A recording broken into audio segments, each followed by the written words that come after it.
Now to our first conversation. Well, as the political scene heats up, stakeholders in the printing industry are gearing up for one of their busiest times. Contracts for billboards, posters, among others, should boost revenue in the print industry.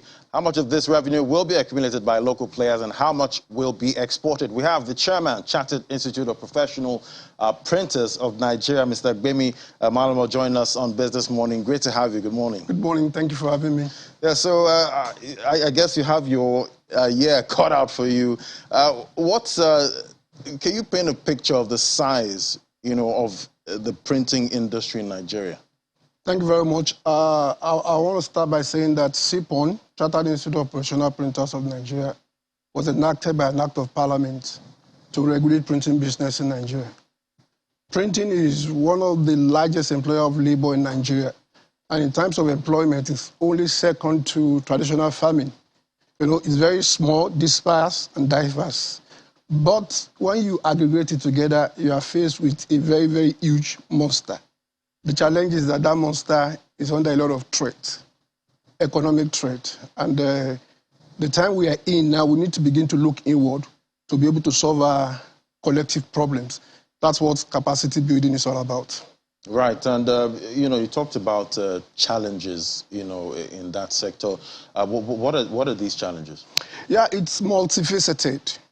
We know naturally, like every business in Nigeria, we're a service industry, we're also a manufacturing industry. We buy a lot of diesel. I think we should use diesel as a parameter for measuring. Everyone is. Yeah, everybody is suffering that. Yeah, that's one, because most of the presses now, they have to start minimizing the way they open. We consume diesel, and we have huge machineries. There are people that have invested millions of dollars in printing. The first challenge we have is that most of our capacity are empty, even in the midst of so many things. I know in your intro, you talk about optimism. And I was kind of smiling because we're not seeing the optimism. We're not being optimistic. Right. When you look at all over the world, particularly in Nigeria, government are the biggest spender. Government intentionally all over the world spend money to aid their economy. The reverse is the case in Nigeria. Maybe not government, maybe people that are in government. What they do now is that instead of helping the local industry, they go abroad. And we are going to have an election in less than a year. Now, this election is supposed to be a time for us to be very happy because, ballot paper are going to be printed. But we are faced with the challenges of all this ballot paper being printed abroad. And you know what? We're in a pandemic year. So it would be safe to say we're going to have a pandemic election. Wow. Or post-pandemic election. So if we do that, and we have a challenge in the global supply chain, which we are having now, at the moment right now, we have not recovered from COVID. What is going to happen? Printing abroad at the expense of local capacity. Printing abroad, but why? Why do they? I think you need to ask INEC that question. But what they have been saying is that we don't have capacity to do that. And in response to that, yeah, we have to be very scientific. We don't want to talk about facts, figures. You just come and say whatever you like. In response to that, we have asked all our members nationwide to come up with a documentary of their capacity. Now, we now show the capacity to the whole world. You see, once upon a time, and in fairness to them, once upon a time in our electioneering campaign, ballot paper has evolved. Our electioneering processes has evolved. When was the last time you had somebody snatching ballot paper? That has not happened again because all the integrity of the electioneering system rested on the ballot paper once upon a time. But right now we have the card reader. So the card reader has removed a bit of integrity on the ballot paper, which means that what ballot paper does now is basically the ballot paper that leaves INEC, we ensure that it's returned. So nobody's going to go and get a bogus ballot paper and add it to election. Now, recently, again, the president assented to the fact that a result can be transmitted electronically, which is very fantastic. So with all these things, there's no reason, there's no scientific reason where we should go abroad and print ballot paper. Now, let me say this. We have experienced a lot of disruption in postponement of election. And I can tell you authoritatively, the reason for that was because of the fact that ballot paper was printed outside Nigeria. We, as a regulator, we also want to contribute our quota to national development. And we are saying, okay, if you have a few people printing things and you have time constraint, logic tells you that you can get more people to do it. Get more people to do it. Then the story is, oh, there is no security. The question is, what is the security we're talking about? We can help INEC. That's security with the ballot? No, security with the printing locally. Right. Yeah. What kind of security? We need to see as INEC. We need to ask them. You know, people just say a lot of things. And I think we're not going to make headway in Nigeria if we don't begin to put the country first. People put themselves above national interest. If you have genuine excuses, we can sit down together, we can look at it, and look at how we can mitigate it. Not that we have a lot of money we are going to spend. People have invested their money, and what do they get at the end of the day? It's not only ballot paper, even production of books. We have a population of over 200 million. Out of that population, about 60–70% are in one school or the other. So if we go by the national book policy that recommends 5 books per term, let's even assume that in a year, a student will use 10 books. Now, we're talking about 1.2 billion books. If we are printing 1.2 billion books, we will see the impact on our economy. So aside from the ballot papers being taken abroad for printing, other books too are being taken abroad for printing. For printing. That's quite now what? That's taking dollars out of. Yes, taking dollar and impoverishing the nation, because locally we can print. Now the question again is that it's actually cheaper to print abroad, to a large extent. Okay. And I'll tell you why. You know, that's with books. It's policy. Our policy needs to be updated. Now, if I'm bringing in paper, we don't manufacture paper in Nigeria. That's another thing entirely which we need to address. That's a huge industry. We use about 3 million tons of paper every year. Imported. Yes, imported. And all we're talking about is just oil. 3 million tons. A ton is about $1,000. That will give you an idea what that is. So when I'm bringing in paper, I pay up to 25% duty. Now these guys, publishers, when they are bringing in books, they pay 0% duty. I'm already at a disadvantage. I can't compete with them. That's on one side. Now, foreigners also will come into Nigeria and begin to canvass for book. And you know what they do? They will ask the publisher that they're going to give them up to 9 months credits to pay. Yeah.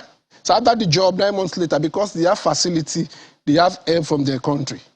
We are struggling to get financing from bank. And even when we get the money, we pay up to 30%. So it's the way the whole thing is structured, we are at a very great disadvantage. And that's why we are clamoring for a protectionist policy. If we are not protected, our members will not have job to do. If we don't have job to do, they will continue to be insecurity. So all the insecurity we're fighting the security criteria, but we're not fighting the root causes of the insecurity. Because at the end of the day, it's cheaper for me to go and print abroad than actually, printing here. But what kind of conversations are you having, to at least make it cheaper to actually print, here and actually stop importing paper? Because that's quite ridiculous. We can't isolate the price factor.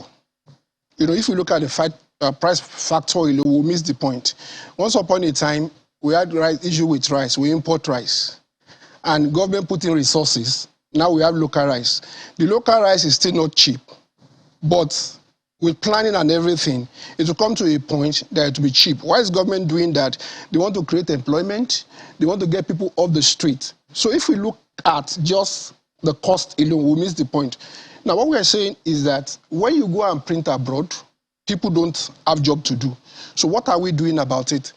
We are looking at, government is talking about creating jobs. For us, the first step to creating job is to ensure that existing job, we safeguard them. That's our own first step. So what we're saying to government is let Nigerian printing job remain in Nigeria. It's a big campaign. Let Nigerian printing job remain in Nigeria. Nigeria belongs to all of us. if you don't take the job out, we come in to do it here, we will develop capacity. The issue is not that we cannot build on capacity. And in actual fact, we have capacity. All we just need to do is organize ourselves. When we are well organized, capacity is a factor of time. There was a time in Nigeria here, I think during Obasanjo regime, and the election was cancelled because somebody's name was not on the ballot, and they had a very short time to produce it. All those things were produced in Nigeria. So we need the will. We need the INEC chairman. Is a democratic umpire. And if you're a democratic umpire, you are building a democracy, a sustainable democracy. Going abroad to print is not one of the way to build sustainable democracy. Not only that, again, because he will say to us that, oh, you know, I give this job to a Nigerian printer. I didn't ask them to go and print abroad. The truth is that any of our members that goes to print abroad, we're going to sanction them. We're going to revoke their license. And I think we're getting to a point that Nigeria belongs to all of us. What belongs to Nigeria? All of us must sit down together and benefit from it. No, not even benefit. So use it to be able to survive. Talking about, you know, sanctioning, how do you know when a printer actually takes the job abroad? Yeah, we're going, okay, by the provision of the Act. The Act empower us to ensure that anybody that is a printer in Nigeria register with us. That's one point. Two, we have an idea of what INEC is going to print. We know some of our members that takes job abroad, actually. We have to do our own investigation, but we're open to work with other security agencies. First and foremost, let's establish, can we print in Nigeria or not? If we cannot print in Nigeria, if it can be proven scientifically, of course, everybody will be happy. So you're telling me 100%, you know, printing in Nigeria is actually possible, is attainable? Correct. It's attainable. It's attainable. It will shock you when you begin to see the documentary we're going to pull out, when you begin to see the investment people have made, we've audited their presses. We know exactly what they can produce of the ballot paper. So it's not a question of we're just saying things. You know, the challenge is that, one, I think INEC are working with the wrong advisors. Some of these advisors are not interested in Nigeria. They're just possibly interested in their pockets. Because even by the law, we are supposed to act as advisors to government agencies. We made a lot of attempts, to talk to them and all that in a friendly manner. We want Nigeria to succeed. We want you to succeed. You need us, we need you. And for whatever reason, they were still waiting. And in fairness to them, lately they advertise for printing, which is a very good step. We must commend. When they do what is right, we should commend them for that. Right, yeah. But that's still not just enough. You have advertised for printing. By Procurement Act, when all those things, when the procurement tender have been open, we are also supposed to be there just to witness how transparent it is. We've also written them to the facts of that. But what we are saying particularly, let's sit down together. Look, when we talk about security, we print money in Nigeria. Money. Security is not, security in printing, there's no absolute security. But security is about being a step ahead of the forger. There's a way you can print with a printer. And the printer will not even know the covert thing hidden in the printing. I don't know if you understand what I'm saying. Okay. Those are security things hidden in what is printing. It doesn't know it. But the system that INEC is using now is that the process of making the paper, they still give it to the printer. And if they patronize local printer to a certain degree, we must give it to them. But we're saying that, okay, this degree, we can improve on that. So we're saying that let's sit down together, let's work together, not because of anything, to make Nigeria better, to make our industry better. Look at in 1977, Nigeria wanted to host Festival of Arts, Festac 77.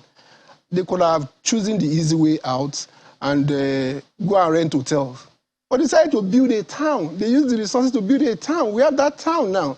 Whenever we do election in 4 years, we should do something that we can show for it locally. Okay. But talking about security, you know, when it comes to printing, you know, sensitive documents, how does technology play into all of this? You know, what kind of technology is, you know, being used right now in Nigeria? It's a complex thing. Complex because technology could do a lot of things. But again, also, it's a factor of the kind of equipment we have locally. So if I'm going to advise INEC, we audit the equipment available and we look at the technology that can actually work on the equipment that are available and give us the desired results. Because right now, ballot paper, I was in UK some time ago during the election and I went with my friend to vote. I was surprised. The paper was just what they need. They know you. They know you have only one vote and they're going to give you one ballot paper. So whether it's a black and white ballot paper, whether it's blue or green, it's not too material because there are other factors. And we're getting there now. We have the biometrics. We have the electronic transmission of results. So what else do we need? So if people are saying things, I am hoping that you as a fourth estate of the realm will call all of us together, we'll sit down, and the public will look at what we're saying, whether what we are saying is just, tales by moonlight, or whatever we are saying is right. But if we are going to build Nigeria, we have to begin to look inward. That's a local defense. Doing things locally is a local defense we have against globalization, right, which is at its weakest ebb at the moment. Right, and obviously, with the war in Ukraine, right now we've seen that impact, in agriculture, energy prices. Even in agriculture. Yes, everywhere. Every sector. So imagine we're at the verge of election and something happened. Do you know how many tonnage of paper we need? Tonnage of paper we need to bring in. They could also argue that we are still going to bring the paper in. Which one is safer? 6 months before the election, you have the papers under your control, other than waiting a week to the election, and you now have to postpone election in the guise of other things. If the election is postponed this year, I think we have to. The last one that was postponed, the president promised there will be an inquiry into it. It never happened. But this time around, we are going to hold the chairman of INEC responsible if election is postponed under whatever guise. Right. All right. We'll hope all parties can actually come together and find a way to move things forward. Thank you so much, Mr. Agbemi Malomo, Chairman, Chartered Institute of Professional Printers of Nigeria, CIPPON. Thank you very much. Having you on Business Morning. Thank you. All right, so after the break, it's World Agric Day. Tomorrow, we'll drill down on challenges and prospects with global food security. That's after the break. Do stay with us. This is Business Morning.